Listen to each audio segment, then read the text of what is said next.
Rero uyu munsi kambamenyesha ko mbazaniye online business. Iyi rero ni business iri online iri gutrendinga muri ino minsi, gusa ntabwo ndi bubasigira link muri description kuko hari ikibazo cyabayeho. YouTube ntabwo ikemera ibintu byo gusiga ama link muri description, ntabwo YouTube ikibyemera. Rero ikintu gisabwa, ikintu tugiye gukora, link numva uyishaka cyangwa se nubona uyikeneye urabimbwira, uri bubimbwire muri comment, usigemo nimero cyangwa ndasigamo nimero cyangwa unyandikire kuri WhatsApp. Ngende busige nimero muri description, ushobora kunyandikiraho nkahita nguhereza link. Rero bishatse kuvuga iki? Ni online business irakora kandi irizewe. Kankwereke ukuntu ikora. Ikintu cya mbere rero usabwa, ugomba kuza ugafungura Google Chrome. So reka tubanze tujye kuri WhatsApp. Okay, kankwereke ukuntu uri buze kubona link. Uraza no muri WhatsApp yawe, sibyo? Numara kuza muri WhatsApp yawe urarindira ibanze yiloadinge neza, ntabwo biri butinde. Sinzi gusa nimwumva mvuga gakeya, amaze iminsi ndwaye, ntabwo meze neza, niyo mpamvu ndimo ndavuga gakeya. Okay, ikintu ukora uraza muri WhatsApp yawe.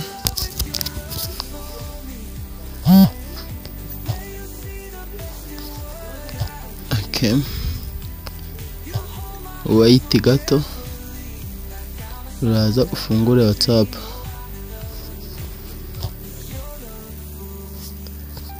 Hano uraza ufungure WhatsApp yawe.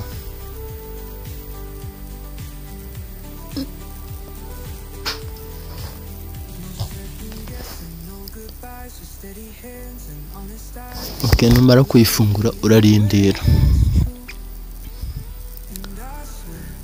Numara kurindira ko ifunguka, okay, sorry gatoya. Numara kurindira ko ifunguka uraza winjire muri WhatsApp cyangwa se ahantu ndi bube naguhaye link. Muri bwihangane gatoya nimwumva nyine mvuga gake, ubundi ukande kuri link ndaba nashyizemo, uri buyikandeho. Numara kuyikandaho urarindira bakuzane kuri Google Chrome. Okay, buretse gatoya, ni internet, barakuzana kuri Google Chrome. N'ikimenyimenyi utangira ufite balance ya 5. Uri butangirire ahantu hameze nka gutya, bayita dollar tab cyangwa dollar tube, uko wabivuga kose nta ribi. Urabona iri bufunguke imeze nka gutya. Okay, irafunguka imeze nka gutya. Wowe ikintu uri bwakore nimara gufunguka imeze uku, okay, urabona iraza ifunguke imeze nka gutya. Nimara gufunguka imeze uku uraza, sorry kambaze kireho inonuza, uraza ukande ahangaha, hano handitse gala started, ahangaha uhakande. Numara kuhakanda urarindira, uri burindire bakuzanire ahantu. Urarindira. Sorry, iyi ni account yanjye. Iyi ndabona ari account yanjye. Okay, we barahita bakuzana ahantu bisaba gukora sign up. Buretse ndebe ko nakuzana aho hantu. Wait gato. Okay, ndabona hano bari kunzana muri noza yanjye.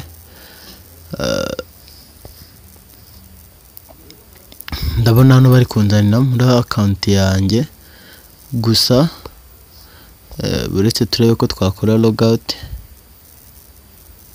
Sorry, ndabona logout bidakunda, gusa ahantu bakuzana bahita bakuzana ahantu urashyiramo amazina. Se kankwereke nka sample, kankwereke sample. Sample rero imeze utyo. Sample hano ni ahambere ushyiramo izina, hano ugashyiramo email, abakurikiye ushyiramo password na confirm password, nta kindi. Okay, wowe ikintu ukora urajya kuri link ndi buguhe cyangwa kuri nimero ndashyira muri description, nyandikire kuri WhatsApp. Ibintu byose rero hano ukuntu ubigenza rero, hano handitse ngo watch video and earn money. Hano ukuntu bigenza, gusa ikitonderwa ino application wemerewe guhembwa ufite amadolari 100, kandi ntago bagishyiraho limite y'igihe uri burebe video, kandi ni nakanya gato. So ndabona hajemo ibintu bya WhatsApp.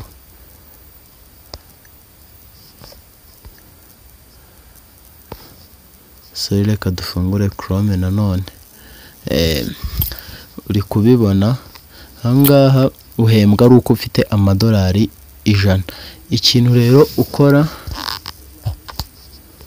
ikintu ukora kugira ngo bikunde, hano urabona bitwara akanya gatoya kangana n'amasegonda 35 gusa. Hano kadukande nka watch turebe. Gusa mbere yuko turebe ino video kambanze nkwereke balance mfiteho. Urabona mfiteho amadolari 6. Wowe ukibikora uri butangirane amadolari 5. Gusa nusacinga dollar tab uratangirira kuri 0. Nukoresha link naguhaye uratangirira kuri 5. Urabona iyi ngiyi ni amadolari 6 mfiteho. Hano uraza ugakanda guplayinga video. Okay, kaduse n'abagabanya volume, ikindi nago ano masegonda kugira ngo agende arebera kuri internet ufite aka internet gatoya, urapozinga amasegonda yo akagenda apfa kuba amasegonda arangiye. Ikindi kora subscribe, fungura inzogera niba ari ubwa mbere ubonye TradeX. Hano hanyuraho ibintu by'ubwenge, tukarebera hamwe ibintu byafasha ndetse bikanateza imbere abanyarwanda. Ikintu rero ukora hano urarindira. Okay, iyo umaze kurindira, hano uhita ukora continue. Iyo ukora continue rero urabona isaba amadolari 7 n'ibice 60 kuri video 3 gusa ndebye, kuri video 3. Okay, kandi z'amasegonda 35. Ibi bintu bikore kankwereke iyo ugiye kubikuza ukanda kwa turiya tubirongo 3 turi mu nguni, ukaza ugakanda hano handitse payment. Umara ukanda payment ukarindira. Wamara kurindira bahita bakuzana ahantu hameze gutya ugakoreshamo uburyo ushaka. Mw'ubu buryo bune ukoresha PayPal, Cash App, Paytm, cyangwa ugahitamo bank transfer ukayatransfera kuri banke yawe runaka bitewe nyine na banke ukoresha. Rero hano uraza ugakanda hano igiye kureba amatask. Okay, ukanda hano kuri tasks ukarindira ukareba task. Hano uri kubibona, hano bakujyana mu bya Bible, hano bakakureba nyine, hano bakakwereka ibindi. Icyiza cyaho biba byanditse no mu Kinyarwanda. Hano biba byanditse no mu Kinyarwanda, ntibigoranye. Hano ni amatask y'ibintu wakora nyine ubishaka nko kugira vuba. Hano ni amatask y'ibintu wakora nyine. Nakubwira vana iyi programme wishyire muri telefone yawe, hanyuma uyifungure mariho amasegonda 30 kugira ngo ufungure irimo. ino ya 11 fungura hamwe no kwiyandikisha uhamya amakuru y'ukuri kugira ngo ufungure iyi continue warangiza haba harimo task nyinshi ukora iyo ushoboye. Hano iyo ugiye nko gusharinga amalinki hano kuri referrals hano ukakanda bahita bakuzanira linki wagize ute abantu wemvise bahita baza ahangaha abantu nyine ayo wabinjirijeho ahita aza ahangaha. Ubwo nyine biraterwa n'ibyo weho uri bukore bikoroheye. Gusa nge ngiyi hano iyi ni dashboard yanjye. Ubwo rero niba ino video yagufashije ukande subscribe, ikindi wibuke kumbwira ko byakoze cyangwa byanze turebe ukundi kuntu tubikora. Bye, ndabakunda, ciao, tubonane mu zindi video.